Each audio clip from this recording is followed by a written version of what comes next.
Starting this week, we are going to be in GO Fest Osaka. So in this video, we're going to give you all the tips, the tricks, the strategies, everything behind GO Fest to make sure you guys max out. And most importantly, even if you guys are not a part of GO Fest Osaka, you can start getting some insight as to what's to come to GO Fest New Jersey and Paris, because some of the spawns are going to be the same. So welcome to the Trainer Club. Here we go. GO Fest Osaka is going down on Thursday, May 29th, all the way until Sunday. So the event is going to start at 9 and it's going to be ending at 6 o'clock local time. And in yesterday's video, guys, I just want to make a quick announcement that as of right now, I thought that Ironhead was an elite TM move. It is not. Do not use your elite TMs. I would suggest TMing it. As of right now, it is still a regular move. So to use your TMs, get it onto those Pokemon so you guys are ready to go. And there's going to be some great bonuses going on during this event and all of the GO Fests. Event-themed Pokemon will appear in the park, venue habitats in Osaka and Suta City, increased chance of encountering shiny Pokemon, half hatch distance for eggs when placed in incubators. There's going to be special research leading to an encounter with Volcanion. So let's go ahead and stop there because Volcanion is going to be the mythical being released into the game. This is going to be a steam Pokemon. It's going to be a water and a fire type. Not only that, the 100% IV for Volcanion is going to be 1555. If you guys want me to make a video about Volcanion, if it is good in Pokemon Go, please drop in the comments below and I'm happy to do so. And if you guys are looking for more raid battles, you want to check it out, get into the pinned comments, jump into the Discord, and if you want to get even more exclusive stuff, you guys can jump on my friends list, or you can even get into exclusive raid rooms. The raid rooms are $8. Bunch of people around the globe are jumping into those, and you will be able to raid globally with those people. You're going to be able to be friends with them, be in contact, so you don't have to go in and delete and add people for each and every raid battle that you are getting invited to. Event-themed stickers available from Pokestops and gifts, 2-hour lore modules, habitat-themed collection challenges, 3 surprise encounters in GO Snapshot per day, and 2 times catch candy. And those snapshot encounters are going to be the fan version of the Rotom. Because just as a reminder, we've had many Rotoms entered into the game, but we do not have the fan Rotom as of yet, which is very exciting. I can't wait to see you guys get some of these and potentially even get a shiny fan Rotom. I do believe at some point there'll be a recycle of all these Pokemon into the game because all of them have been dropped when their shinies have not been released. But this is something to collect. They're rare. I've never been asked for one really in a trade, but hey, maybe there's something that somebody out there does want a specific one, so do keep these. And don't forget, that brand new release of the costume Pokemon of the event is gonna be Train Conductor Pikachu with each of the team's ribbons. So there's gonna be 3 different shinies that you can get from the blue, the red, as well as the yellow. And then we're gonna have the Train Links, which is gonna be Fallen's in a train costume that can also be shiny. Those ones are gonna be very desirable, so please make sure to keep your eye out for them and click them as much as possible. Definitely keep your Incense on because that is gonna attract the shiny unknowns. That's gonna spell out Sword and Shield with an exclamation mark and a question mark and potentially attract more of these Pikachus as well as the Fallings, as I've seen in the past being attracted to Incense. And then let's not forget that once you complete the park, you're gonna be able to go into the city, and in the city you will have, throughout the entire day that you play in the park and the city, 9 free raid passes per day by spinning photostops at gyms after you complete a raid, up to 6 special trades per day, decrease Stardust cost for special trades, and open up to 40 gifts per day, and featured attacks available. Which is cool. It sounds like when you have certain Pokemon that are going on, like old Calm Day Pokemon, you might be able to get their Calm Day attacks so you don't have to do elite TMs, which is really exciting. And then let's not stop there because there's options to add on the Enthusiast as well as the Raid Lover. These are great add-ons. I love these things. And if you guys do have the Tour Pass as of right now, try your hardest to get all the way to level 75 as quick as possible. Stay on top of it because 75 is going to give you 2 times hatch Stardust leading up into the event, so don't overlook that bonus. In the Enthusiast, you're going to get quarter egg hatch distance, 3 times hatch XP, candy, and Stardust. And in the Raid Lever, you're going to get up to 18 daily raid passes by spinning photostops in gyms, additional 5,000 XP from completing raids, 6 additional candy, and 3 additional candy XL awarded for catching Pokemon 5 stars for trainers level 31 and up. And these things add up, guys. The 6 additional candy with the 3 additional XL candy, without even catching that Pokemon, you're already at 6 XL candy for that Pokemon. If you catch it on average, you're going to be averaging 10 XL candy per Pokemon. So if you catch 10 of them, that's going to be 100. 30 raids gives you 300 and you can max it. Rarely ever do you have the opportunity to encounter legendaries that you're only going to need to do 30 raids and be able to have enough XL candy to max out that Pokemon. Not only that, you're getting additional XP, and just a reminder that the bonuses do not stack, so the half incubator distance does not stack onto the quarter egg hatch distance. So it's not going to be stacking, but it is something that is worth doing because the eggs hatch so incredibly fast. And if you're able to get 12 12s each and every night, guys, you are tremendously increasing your Stardust, probably in and around 250,000 Stardust, which is really impressive. And then for the city-wide gameplay add-on, you have the event-themed Pokemon appearing in the wild, increase in chances of encountering shiny, up to 6 special trades per day, half Stardust cost for all trades, half hatch distance, up to 9 daily raid passes for spinning photo discs at gyms, and event-themed field research. Which is super exciting, guys. This event is amazing. So here are the top tips to get you ready before you get to the event. Number 1, clean out your bag to the best of your abilities. Ask yourself the hard questions. Do I need this Pokemon? Is it going to be trade leverage? Will I ever max this Pokemon out? In the future, could this Pokemon be rare? And when I'm speaking about that, I'm talking about shiny costumes and costumes of the like. For instance, there were Pikachu back in the day that were wearing Lucario, Charizard, Umbreon, Rayquaza hats.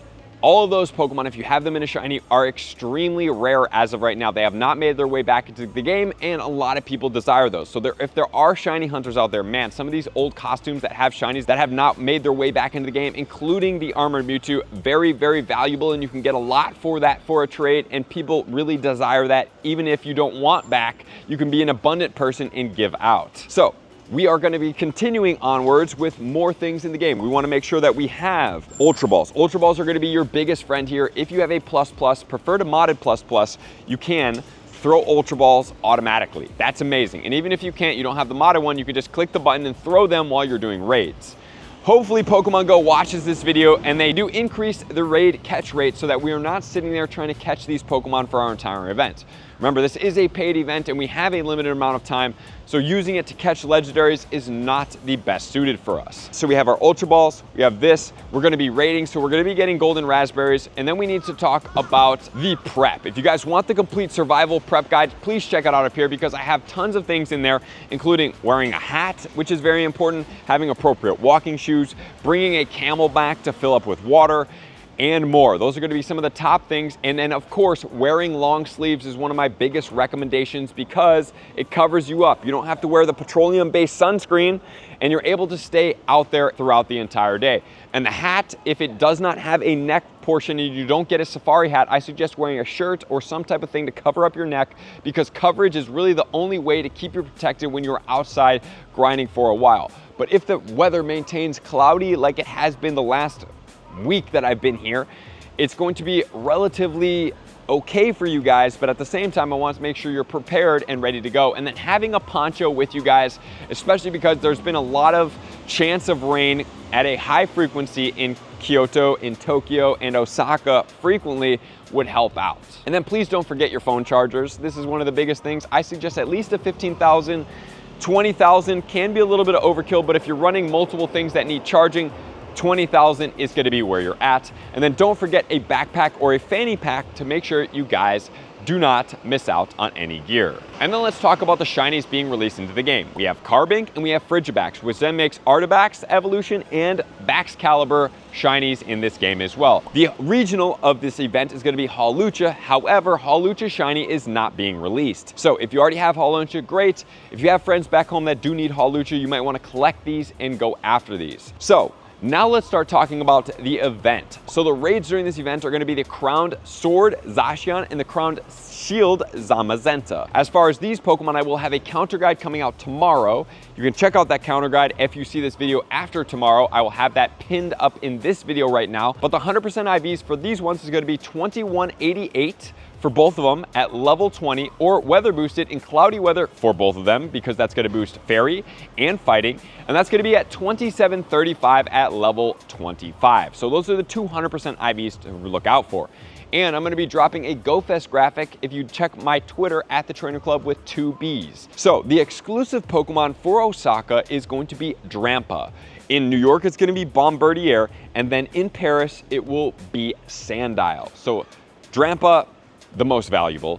Bombardier, I would say second most, and Sandile, while very cool, not the most valuable Pokemon out there. So make sure to you know, choose accordingly, save those Pokemon. I'm gonna be hunting Drampa, but remember, these are in habitats and maybe field research, but as of right now, we don't know. And then as far as the unknowns, make sure to have your incense on, because unknowns are gonna be spelling out sword and shield. So all the letters for sword and shield combined, plus exclamation point and question mark, all of them can be shiny in the game. So please make sure if you are missing any of those shiny unknowns to get them. So now let's start talking about the spawns. I'm gonna give you guys a recommendation for megas to be able to optimize here. My recommendation for a mega overall is gonna be Altaria. Why is that? Because it's gonna cover Zacian and all of the dragons, because we're gonna have Drampa, we're gonna have Druddigon, and we're gonna have Turtonator going on.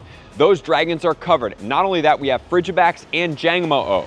Wow, tons of Pokemon in the dragon category that can be covered. I suggest that one. That's my highest recommendation, especially since if you guys check out the best of the Zacian and the Zamazenta in the crown versions, the Zacian seems to be the stronger version of the two, which means a more emphasized focus for me and maybe for you guys. However, the Zamazenta is not too much further behind, but the Bohemian move is going to make both of them extremely strong.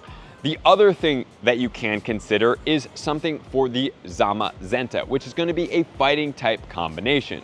When looking through this event, you guys are going to have to make a recommendation for yourselves, which one you think is the best fighting type recommendation. The fighting type megas in the game are going to be Heracross, Blaziken, Medicham, Lopunny, Lucario, and Glade. For me, since Heracross is going to be spawning in one of the habitats, my recommendation would be Mega Heracross. So that would serve you guys the best from my opinion. And then if you just want dragons and an overall generalist, you can't go wrong with using the Rayquaza. Or if you want something from the grass category, you want to get the Skiddo, using something like a Groudon would be very helpful, because Groudon is going to cover ground, fire, and grass. So that's another recommendation for you guys. You got to choose which one you want the XL Candy for the most. Whenever I'm looking for XL Candy, I want to get the biggest bang for my buck and the most impactful. For me, that's going to be Altaria. So now let's jump into the spawns when you're at the park. The first habitat is going to be the Calming Tea House, which is going to feature Chansey, Snorlax, Marill, Corsola, Chimecho, Munna, Furfrou in the natural form, Swirlix, Cutiefly, Morlul, Komala, Jangmo-o, Hatenna, and Drampa. Drampa is going to be a little bit rarer of a spawn. It's going to be a recommendation for me to you guys to hunt this Pokemon. But not only that, we are going to have Chimecho as well as Morlul, which are 2 Stardust boosted Pokemon. This habitat is amazing because you're getting Snorlax, you're getting Chansey, other Pokemon like Corsola, you're getting 2 Stardust boosted Pokemon, and you're getting the event feature of the Drampa. For the overall ranking here, Snorlax is going to be best ranked in the Master League at rank 119, in the Shadow and 148 in the non-Shadow. Azumarill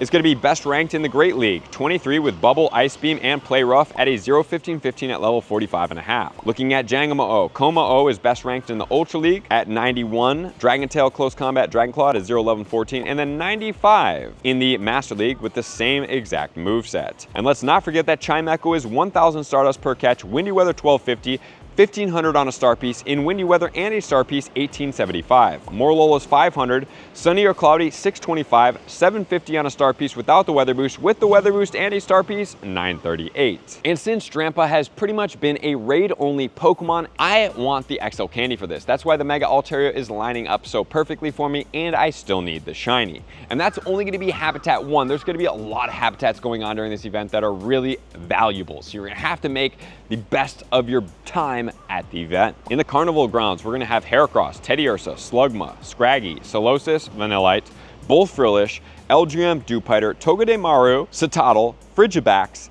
and Turtonator. So this one, we're going to be getting Turtonator, the brand new release of the Frigibax. Not only that, we also have Citadel, which is one of the highest valued Pokemon that I want as an external Pokemon. That shiny has already been released because the Titan shiny is so incredibly cool. I personally can't wait to at least lucky swap one of those. For PvP, the Jellicent in the Great League is going to be ranked 24 with Hex, Surf, and Shadow Ball at a 1-14-14. In the Ultra League, ranked 12 with the same moveset at a 6-14-15 at level 50. So that does require the XL Candy. The Baxcalibur is best ranked in the Master League at rank 44 with Dragon Breath, Avalanche, and Dragon Claw. Togedemaru is ranked 44 with Thundershock, Fellstinger, and Wild Charge in the Great League at a 0-13-13, and the Ultra League at 93 at 15-15 at level 50. So extremely valuable habitat, which is then going to lead us into the next. This one here is going to be Noble Fields with Galarian Farfetch'd, Dunsparce, Timber, Karrablast, Shelmet, Pawniard, And Pawniard is pretty valuable to a lot of people because the King Gambit has been released with the shiny that can go obviously into the King Gambit. So a lot of people may be hunting for that specific one if you don't already have that shiny. White Flower Flabebe, Skiddo. Skiddo is gonna be first time released outside of all of the city safaris. So this is very exciting for a lot of people, and obviously the shiny is out as well. That can go into Go-Gum. We have Fomantis, Squovit, Wooloo, Falinks, Smoliv, and then the rarer Pokemon of Druddigon. The Druddigon shiny is amazing, and don't forget that Falinks is going to be a shiny costume Pokemon,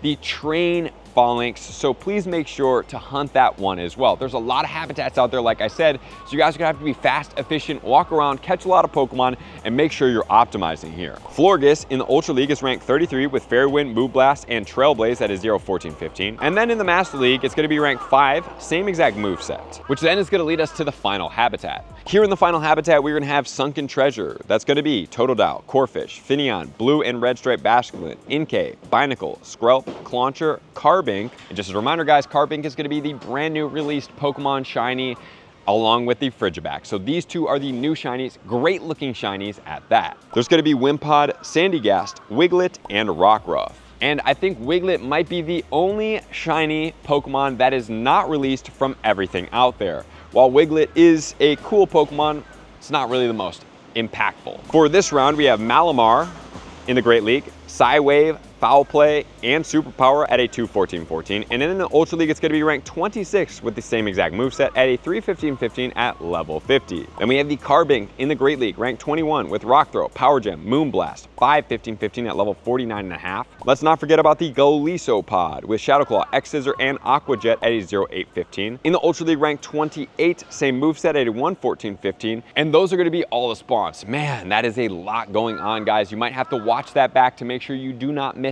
out on anything. That is crazy amazing and something that is very valuable to all of us. Remember, Drampa, I gave you my recommendation for the Dragon and the Zacian and Zamazenta. You guys are going to have the counter guide coming up. But more than this, we also have a couple other things that I am gonna point out and cover just in case. I don't have everything known about the event right now, but remember, we are gonna be getting Spinda. The Spinda 100% IV will be 523 coming from research, and it looks like during each of the Go Fest, we might be getting some different forms. For this Go Fest, it looks like we're gonna be getting form 8, 2, 4, and 7. And I'm expecting those to come from field research, and I wouldn't be surprised if some of the rarer features are also coming from field research, like Drampa, Turtonator, Frigibacks, Carbink. So I'm gonna give you the 100% IVs coming from field research for you to remember. And if you don't wanna remember all these 100% IVs, make sure to check out my Twitter at the Trainer Club with 2 Bs. For the Carbink, the field research 100% IV will be 628. For the Frigibacks, 534. For the Drampa, it's going to be 1249. For the Turtonator, it's 952. For the Druddigon, 1171. And for the Rockruff, 407. So make sure to stay up to date on everything you have going on. You know your spawns, you know what shinies you're looking out for. Don't forget to evolve Pokemon as the moves are released. As soon as I play the game, I'm gonna drop the videos as soon as I possibly can to make sure you guys are optimized on this event. You guys are out there, you're hunting, and don't forget that there are costume Pikachus as well. So that's gonna do it, guys. Thank you guys for being here. Make sure to recommend this video for anybody that is going to this event and start getting prepped in your mind, because a lot of the spawns throughout all the Go Fests are similar. So you can already start getting prepared for the Go Fest. Thank you guys for being here. Love and appreciate you guys. To all of my likers, commenters, subscribers, Patreon members, everybody takes their support, subscription, participation to X level. I'm gonna see you guys out on the next video. Peace. I want to take this time to thank everybody who supports me in every facet. It means the world to me, and an extra special thank you to all my Patreons. I greatly appreciate the extra support to continue to allow me to pursue Pokemon Go full time, allowing me to create my daily video uploads in the most timely fashion for everyone's benefit. Plus, I get the amazing experience of sharing my creative processes behind the scenes and raiding all around the globe with select upper tiers. Thank you everybody for being a part of the Trainer Club. You all mean the absolute world to me, and I will see you guys out on the next video.